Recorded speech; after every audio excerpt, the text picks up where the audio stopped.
Ratheesh Kumar Bigg Boss ഹൗസിൽ നിന്ന് പുറത്തായോ? ഇപ്പം ഏതാനും കുറച്ച് നേരമായിട്ട് ഏറ്റവും കൂടുതൽ അതായത് നമ്മുടെ ബിഗ് ബോസ് വീഡിയോസ് ചെയ്യുന്നവരുടെയൊക്കെ വീഡിയോസിൽ വരുന്ന ഒരു സംഭവമാണ് രതീഷ് കുമാർ പുറത്ത് എന്നൊക്കെ പറഞ്ഞിട്ടുള്ളത്.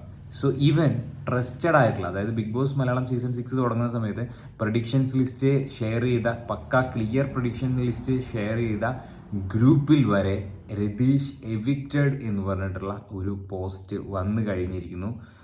നമുക്കറിയാം ബിഗ് ബോസ് റിവ്യൂ ചെയ്യുന്ന ടീംസും ഈ ഒരു അതായത് രതീഷ് കുമാർ പുറത്ത് എന്ന് പറഞ്ഞിട്ടൊരു വീഡിയോ ഇപ്പോൾ വന്നിരിക്കുകയാണ്.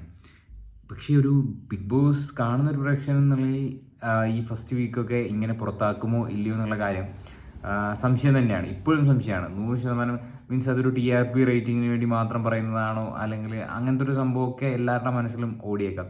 പക്ഷേ ഈ സീസണിൻ്റെ ടാഗ് ലൈൻ ഉണ്ട്. ഈ സീസണിൻ്റെ ടാഗ് ലൈൻ എന്ന് പറയുന്നത് ഒന്ന് മാറ്റി പിടിച്ചാലോ എന്നാണ്. അതായത് ഈ സീസൺ എൻറ്റയർലി ഒരു ഡിഫറെൻറ്റ് സീസൺ ആക്കാൻ അവർ മാക്സിമം ശ്രമിക്കും. ബിക്കോസ് ഇത് കംപ്ലീറ്റ്ലി ഒരു മാറ്റി പിടിക്കലാണ്.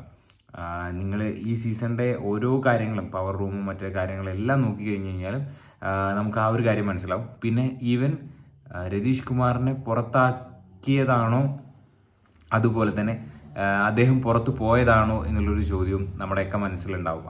നമ്മുടെ മനസ്സിലല്ല, ചിലപ്പം ബിഗ് ബോസിൽ അങ്ങനെ ഒരു സംഭവം വരാനുള്ള സാധ്യതകൾ വളരെ കൂടുതലാണ്. അതായത് 2 പ്രാവശ്യമായിട്ട് രതീഷ് കുമാറിന് പുറത്ത് പോകണം എന്നുള്ള ഡയലോഗുകൾ 2 പ്രാവശ്യം ജെന്യൂനായിട്ട് തന്നെ പറയുന്നത്. അതായത് ഒന്ന് പെട്ടിയെടുത്ത് പോയതും ഒന്ന് കൺഫ്യൂഷൻ റൂമിൽ എനിക്കിനി ഇവിടെ നിൽക്കേണ്ട, പുറത്ത് പോകണം എന്നുള്ളൊരു സംഭവം പറയുന്നുണ്ടായിരുന്നു. സോ അദ്ദേഹം, അതായത് ഇനി ഒരിക്കൽ കൂടി അദ്ദേഹം പറയുകയാണെങ്കിൽ ചിലപ്പോൾ ബിഗ് ബോസ് പറഞ്ഞിട്ടുണ്ടാവും, ഓക്കെ നമുക്ക് ബാക്കി കാര്യങ്ങളൊക്കെ നോക്കാം എന്നുള്ള രീതിയിൽ പുറത്താക്കാനുള്ള സാധ്യതകൾ ഉണ്ട്. അങ്ങനെ എവിക്റ്റ് ആവാനാണ് കൂടുതൽ സാധ്യത. വോട്ട് കുറഞ്ഞതിൻ്റെ ബേസിൽ രതീഷ് പുറത്താവാനുള്ള സാധ്യതകൾ വളരെ കുറവാണ്. ബിക്കോസ് നമ്മൾ അൺഒഫീഷ്യൽ പോളിംഗ് റിസൾട്ട്സും കാര്യങ്ങളൊക്കെ അനലൈസ് ചെയ്യുന്നതാണ്.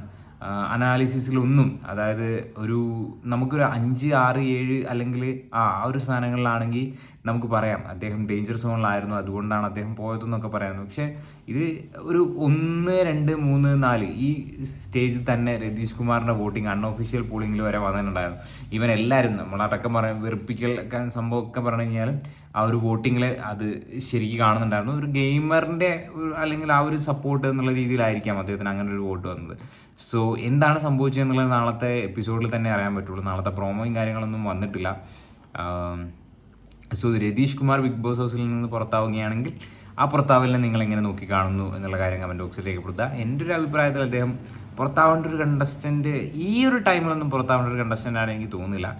സോ മേ ബി ഇതൊരു മാറ്റിപ്പിടിക്കലായതുകൊണ്ട് ബാക്കിയുള്ളവരുടെ ഗെയിമിനെയൊക്കെ കംപ്ലീറ്റ്ലി ഒലിച്ച് കളയുന്ന രീതിയിലാണ് രതീഷ് കുമാറിൻ്റെ ഗെയിം പോയിക്കൊണ്ടിരിക്കുന്നത്.